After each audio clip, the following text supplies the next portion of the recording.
Hello, and welcome to another episode of The End of the Search. This one is called You Don't Have a Job, You Have a Life.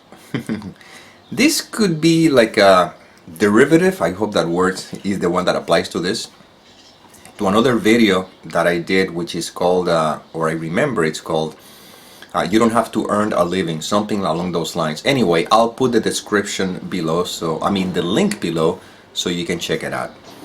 So what do I mean by you don't have a job, you have a life? Whatever you think you're doing for a living, whatever your career or job is, really is not something you have. It's something that life is experiencing through the seeming you. Now you may be saying, yeah, but I don't like my job. I can't stand my job. Well, let's pay attention here. It's not that you don't like your job. You don't like your thoughts about your job. Because without the thought that is complaining or suggesting this is not what I want, then you just have a life that is expressing through that job and you're happy. But you see, these videos are not about how to change your mind from negative thinking to positive thinking so you can like your life. This is not about that. Although one benefit of not believing your thoughts is that you're happy. You see? The investigation, or what these videos are about, is who are you? You are that life.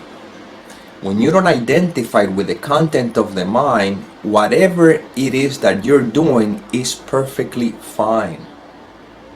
Because it has nothing to do with who you are. The problem is that when we believe that we are this separate entity, this individual, now everything I do is either to benefit me or something that I do to avoid because it may not benefit me. But all of that is just the mind interpreting. It has nothing to do with the facts. The fact is that you are. And the mind can say, but that is a boring life. I cannot do the things that I want to do. Once again, these are thoughts. And does it mean that then I'll be like a vegetable? No, you will not be a vegetable because you are life and life is living you, and now life is expressing through you, living the life that you're supposed to be experiencing. The difference is that when you don't identify with the content of the mind, you live the life. When you identify with the content of the mind, you suffer the life. You see? And even when you think that everything is going wonderful, so to speak, well, the problem is that implies you're believing the content of the mind that is telling you all this is wonderful, but then when the content of the mind shifts, you are dragged into it as well. You succumb into, despair or depression or whatever. Because the content of the mind changes. If you were the one in control of the content of the mind, why would you think negative thoughts? Why would you think suffering thoughts? Why would you interpret any situation in a way that it would hurt you? Why would you do that? That makes no sense.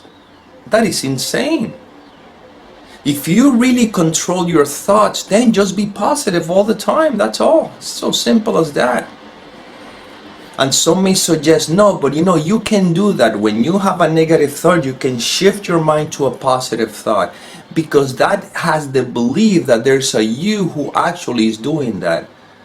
But if you think that there's a you who's actually doing that, you should be able to live the life that you want to live always. No exception. And you notice that that is not the case. If you could control your thinking and control everything, you would be living the life that you want. But there's a reason why you cannot live the life that you want.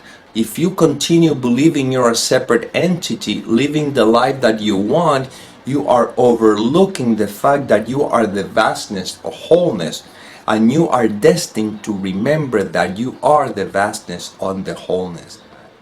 And yes, these videos are paradoxical.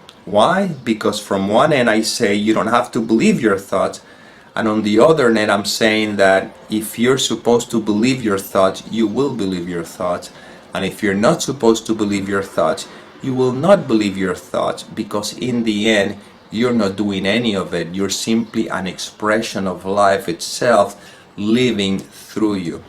And at the same time, I always keep saying that even though you may not have the choice to believe or not to believe anything because life is leaving you, simultaneously life is leading you or inspiring you to listen to this kind of information, which suggests that life now through you is beginning to experience itself as life as opposed to a separate entity.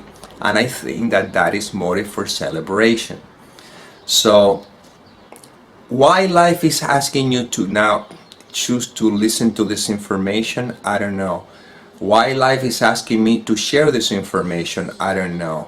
The only thing that I know beyond the shadow of any doubt is that I am. And this is all these videos are about. And when resting in the I am, you cannot help but to be at peace. You cannot help but to be happy. You cannot help but to be. And in beingness, you don't have to chase anything, you don't have to pursue anything, because in beingness, you recognize that you are happiness, joy, peace, love. These are experiences that you don't try to go after. They are the nature of your being when you don't believe the content of the mind. And well, this is inspiration that came through this instrument. I hope it served. And as always, may peace permeate the mind so that love can be extended.